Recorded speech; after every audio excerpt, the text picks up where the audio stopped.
नमस्कार friends, planet hub channel में आप सभी का फिर से हार्दिक स्वागत है। और इस बार सब्जेक्ट रहेगा तुला राशि फलादेश 15/11 से लेकर 15/12 2022 के लिए तुला राशि लिब्रा मून साइन चंद्र कुंडली से 30 डेज का प्रेडिक्शन करेंगे और जानेंगे आपके जो आने वाला कल है वो कैसा रहेगा, उसके ऊपर थोड़ा दारोमदार डालेंगे। तो यहाँ जो राशि है तुला राशि वो बहुत ही फ्रस्ट्रेशन में चल रही है। देखिए, एक्चुअल सिचुएशन बताना काम हमारा है। आप चाहते हैं कि गुरुजी पंडित जी आप अच्छा बोलिए, अच्छा बोलने जी वाली चीज़ है वहाँ अच्छा ही बोलेंगे। जहाँ आपको प्रिकॉशन लेने वाली बात है वहाँ प्रिकॉशन के लिए बोलेंगे। तो अभी आपकी जो कुंडली है, राशि कुंडली, उसमें पूरी लाल बत्ती चल रही है, रेड सिग्नल। लाल बत्ती का मतलब होता है रेड सिग्नल, और रेड सिग्नल जब गिरता है, आप ट्रैफिक के अंदर गाड़ी चला रहते हैं, तब अगर सिग्नल आता है तो वहाँ एक रेड सिग्नल लगा हुआ है जो देख के आप अपनी गाड़ी को स्टॉप कर देते हैं, वहाँ पे ही खड़ी कर देते हैं। तो ये आपकी कुंडली में अभी रेड सिग्नल चल रहे हैं। तो रेड सिग्नल का मतलब होता है कि आपको अभी स्टॉप होके चलना है, बहुत ज़्यादा डिसीजन नहीं लेना है, बहुत ज़्यादा आपको ख्वाब नहीं देखने हैं, बड़ी बात नहीं करनी है। ये सब जो अभी सिचुएशन है वो सरवाइव कैसे होना है, बचना कैसे है। जब कोई तूफान आ रहा है तो व्यक्ति तूफान के सामने लड़ने नहीं जाता, हालांकि उससे कैसे बचना है उसके प्रिकॉशन लिए जाते हैं।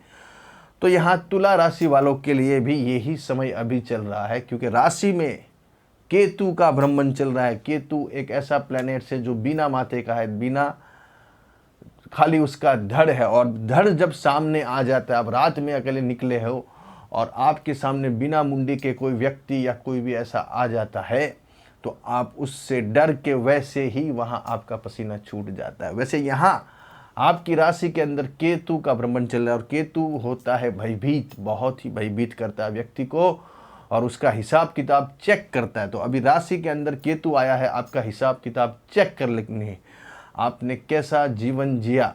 18 साल में एक बार राशि में भ्रमण करते हैं केतु महाराज, तो 18 साल का जो जीवन है आपका पीछे का, उसका हिसाब किताब चेक होता है, ऑडिट होता है, सबका ऑडिट होता है, सबकी एग्ज़ाम होती है। छोटे बच्चे, जूनियर, सीनियर, फर्स्ट स्टैंडर्ड के बच्चों की भी एग्ज़ाम होती है। तो यहाँ आपकी एग्ज़ाम हो रही है। अगर एग्ज़ाम में आपने बराबर से तैयारी की है, बराबर से आपने प्रिपरेशन की, तो आपकी एग्ज़ाम बढ़िया जाएगी।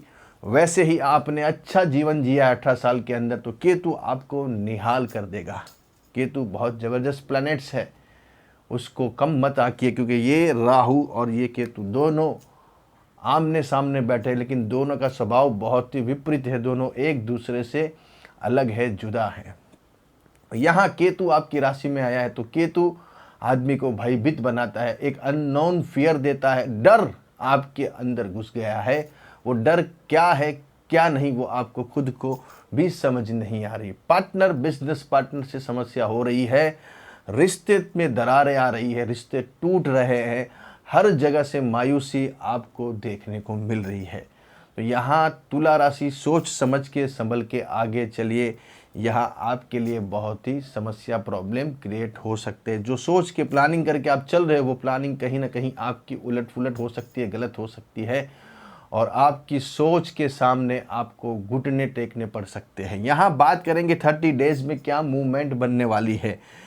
देखिए, सबसे पहले जो आपकी राशि का जो लॉर्ड है शुक्र महाराज, वो जाग के बैठेगा सेकंड हाउस में। ये एक थोड़ा अच्छा पॉइंट है। वहाँ ऑलरेडी सूर्य और बुध भी बैठे हुए हैं, 3 प्लैनेट्स सेकंड हाउस में बैठे हुए हैं, और खुद सामने मंगल भी बैठा है वृषभ राशि के अंदर, और मंगल शुक्र को देख रहा है, सूर्य बुध और दूसरे 2 प्लैनेट्स को भी मंगल नज़र कर रहा है, और ये दोनों का यहाँ एक्सचेंज, परिवर्तन, राजयोग बना हुआ है। लेकिन यहाँ जब शुक्र आएंगे और मंगल यहाँ आएंगे, परिवर्तन राजयोग में एक सिस्टम से वो काम करते हैं, तो यहाँ दोनों एक्सचेंज जब हो रहा है तो ये एक्सचेंज आपको कोई अच्छे लाभ दे सकता है। ये आपके लिए एक बहुत बड़ा प्लस पॉइंट अभी के टाइम के लिए गोचर में, जब यहाँ शुक्र, सूर्य और बुध और मंगल जैसे यहाँ बैठेंगे, ये महीने के अंदर 15/11 से 15/12 के बीच में, तो उसमें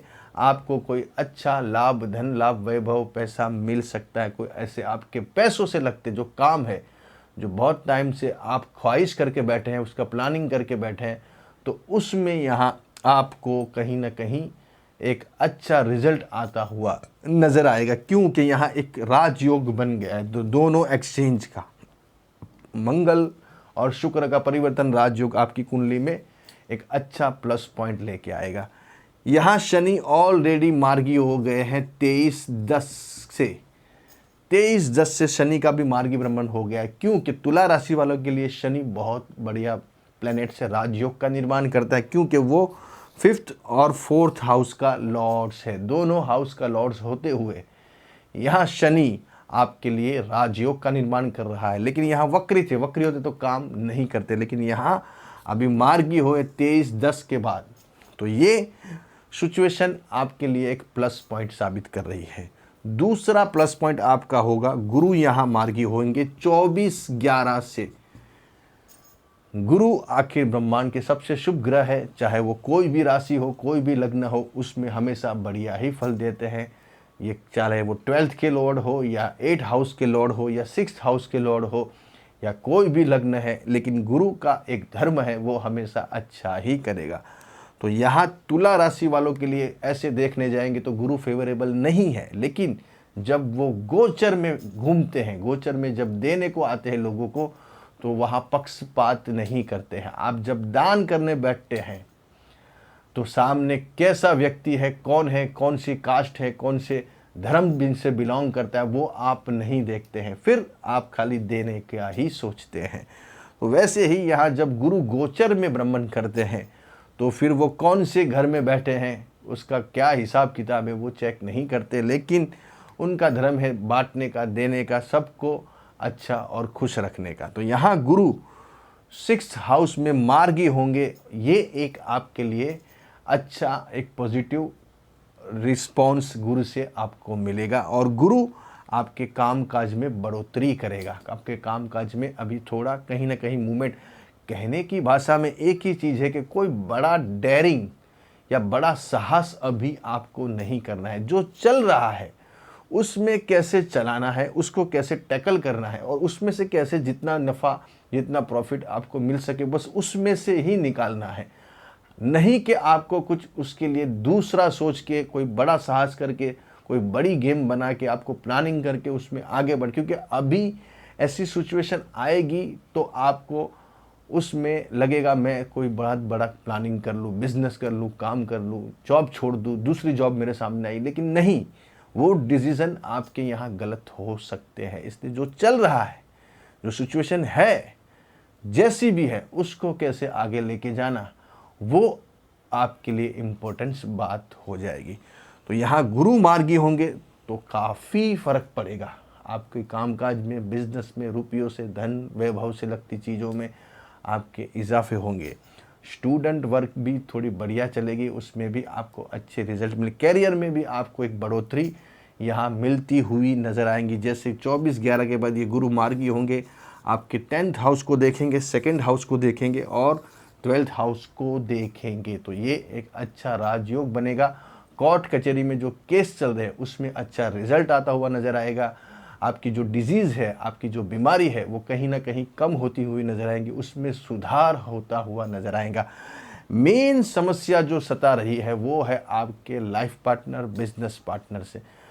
लाइफ पार्टनर से भी आपको अभी अनसेटिस्फेक्शन मिल रहे हैं, दोनों के बीच में दरार आ गई है, दोनों एक दूसरे से ऑपोजिट में चल रहे हैं, दोनों एक दूसरे से मिलते ही कोई ना कोई चीज़ को लेकर झगड़ा चालू हो जाता है। तो यहाँ आपको शांति, संयम, धीरज रखना है जब तक ये टाइम आपका निकलता नहीं। यहाँ केतु आपकी राशि में, कम खाना खाइए, जो आप 3 रोटी खाते उसकी जगह 1.5 रोटी खाइए, गरीबों को भोजन खिलाइए, अपंग जो भी विकलांग व्यक्ति है उनकी सेवा कीजिए, उनको दान धर्म पुण्य कीजिए।